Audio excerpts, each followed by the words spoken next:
Hi, in today's video, I'll show you how to sync your Google account on your Android phone. First, open the Settings app on your Android phone. Next, scroll down and tap Passwords and Accounts, or Users and Accounts, depending on your device. Tap Google, then select the Google account you want to sync. Next, tap Account Sync, Sync Account, or Sync, depending on your device. You'll see a list of Google services, such as Contacts, Calendar, Gmail, Drive, Photos, and Chrome. Make sure the switches next to the services you want to sync are turned on. Then, tap the More option or the three-dot menu in the top right corner and select Sync Now if the option is available. Wait a few moments while your phone syncs your Google account data. To ensure the sync is successful, make sure your phone is connected to a stable Wi-Fi or mobile data connection and that auto-sync is enabled in your account settings.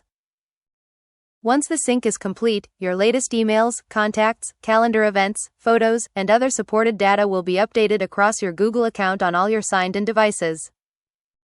That's all. You've successfully synced your Google account on your Android phone. Happy watching. Don't forget to subscribe for more.